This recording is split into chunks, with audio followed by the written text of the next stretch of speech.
Bienvenue sur reef.railspubliccloud.fr. Dans cette nouvelle vidéo, nous allons voir comment donc gérer des images, le téléchargement de fichiers images, l'affichage d'images dans une application Rails à l'aide du gemme Paperclip. Alors pour commencer, nous allons rappeler le contexte et donc voir donc d'où l'on part. Voici un site, donc une page qui présente des liens vers des vidéos YouTube.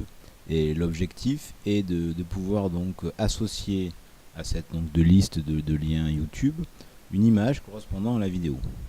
Donc c'est dans ce cadre que l'on va pouvoir avoir recours au plugin Paperclip. Bien, donc en matière de plugin, comme souvent, pour obtenir des informations, donc on tape le nom du plugin dans un moteur de recherche et puis on cherche les informations dans un site de documentation de type GitHub. Donc il y a un GitHub consacré au plugin Paperclip et on voit donc là il y a des prérequis à valider, notamment il y a des librairies permettant donc de traiter et de calculer des images, et notamment ImageMagick, des versions minimales pour Ruby et des librairies donc associant Ruby à ImageMagick comme AirMagick. Donc comme le site GitHub l'indique, il convient d'aller récupérer donc les librairies de type ImageMagick. En fonction des OS, ces librairies donc ont des dépendances. Et puis il y a également des librairies d'interconnexion entre Ruby et ImageMagick de type AirMagick qui ne sont pas obligatoires, mais il est quand même préférable de les avoir pour avoir un meilleur rendu d'image et des traitements optimisés. Sans rentrer dans les détails d'une install qui peut varier selon les OS, on peut juste noter que quand on veut installer les librairies AirMagick, on peut avoir des erreurs. Et donc là, la solution, c'est, en allant sur internet, on trouve la solution, c'est de récupérer des librairies complémentaires. Donc libmagick core dev et libmagick one dev. Et après, donc l'installation AirMagick se fait sans souci. Ces prérequis de type logiciel ayant été validés, il est désormais temps de passer à la phase d'installation du gemme. Donc si l'on revient à l'installation plus spécifiquement du plugin Paperclip, là encore rien de bien sorcier, il s'agit donc de faire un gemme install nom du gemme. Donc si l'on se positionne au niveau donc de la machine sur laquelle on va travailler, donc on va intégrer le gemme, on peut lancer des commandes de vérification. Donc au niveau des sources, une commande de type gemlist pipegrep, le nom du gemme, en l'occurrence Paperclip, nous indique bien que la version 3.1.4 du gemme est installée. On a modifié donc le fichier gemfile qui permet donc d'être lancé à chaque démarrage de l'application. Et on voit bien qu'on a précisé qu'on voulait utiliser le gemme Paperclip. Et donc au niveau de l'intégration pleinement fonctionnelle de l'application, la commande bundle show paperclip valide bien que l'application Rails est prête à fonctionner avec le gemme Paperclip. La phase d'installation étant terminée, passons maintenant à la phase de configuration du gemme Paperclip. Pour obtenir des informations en matière de configuration, retournons sur le GitHub Paperclip. On voit donc comme souvent qu'il y a une façon de démarrer rapidement avec ce plugin. On voit donc qu'il y a des méthodes à rajouter au niveau du modèle, notamment la méthode asAttachedFile.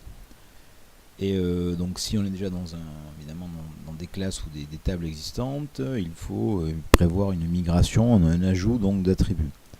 Et pour cela, on peut utiliser la commande railgenerate paperclip, le nom du modèle, le nom de l'attribut que l'on va choisir pour utiliser ce plugin. Donc si l'on s'appuie sur le générateur associé au plugin Paperclip, on va donc demander à créer un attribut supplémentaire pour la classe, la table VideoDoc. Ce générateur permet notamment de préparer en fait la modification donc de la classe et de la table par donc une modification de table et l'ajout donc d'attributs spécifiques. Donc dans le cadre d'une demande de migration avec une application Rails, pour valider le tout, il faut lancer une commande de type regdbmigrate qui permet effectivement d'aller écrire dans la base de données associée à l'application Rails. Une fois la table donc modifiée, la modification validée via la commande regdbmigrate, on va donc, comme le recommande le GitHub Paperclip, aller modifier donc la classe VideoDoc dans la partie modèle. Donc là on précise les attributs qui vont être accessibles dans cette classe.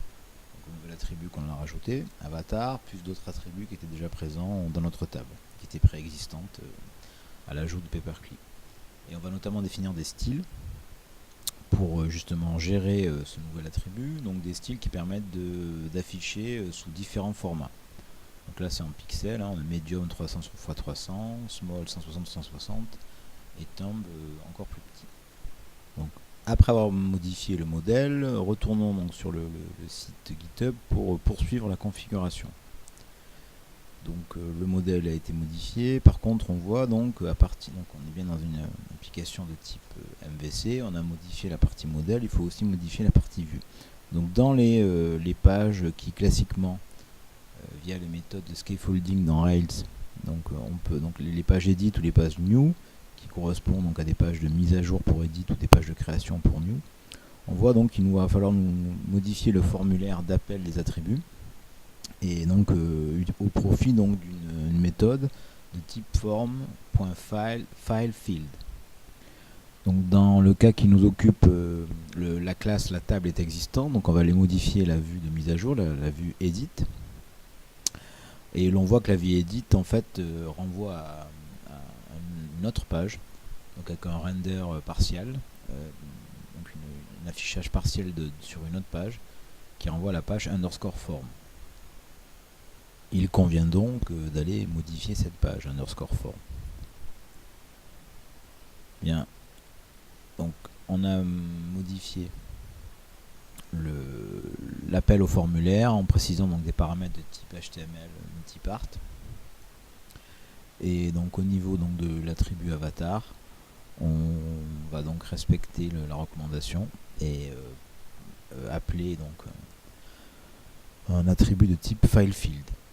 Donc, à ce stade de notre vidéo, nous avons modifié la partie modèle, nous avons modifié également les parties vues en conséquence, notamment le formulaire pour les pages, pour les vues edit.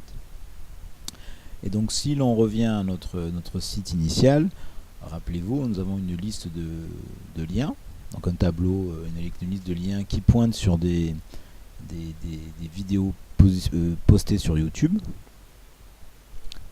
Et donc l'idée c'est de prendre une capture d'écran, donc de créer une image qui viendra compléter la présentation des liens YouTube. Donc pour la capture d'images vidéo, différents utilitaires existent. Notamment vous avez l'utilitaire qui s'appelle Shutter.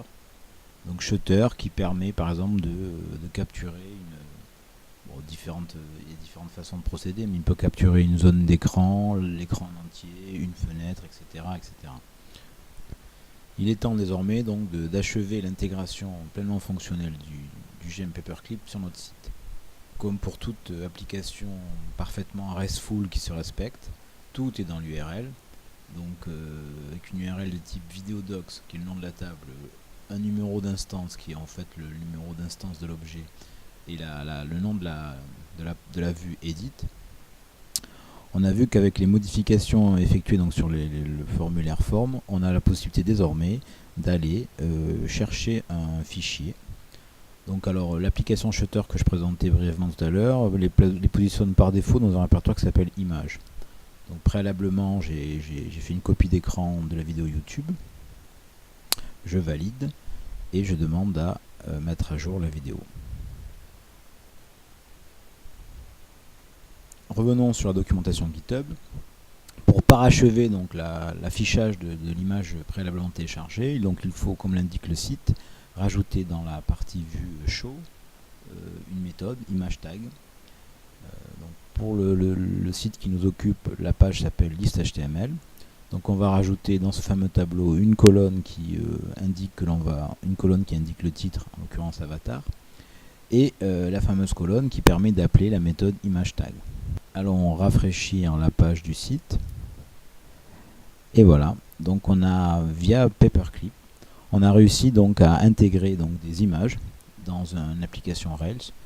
Le dernier point que nous aborderons pour terminer cette vidéo, c'est justement une illustration de la simplicité et de la souplesse de ce plugin.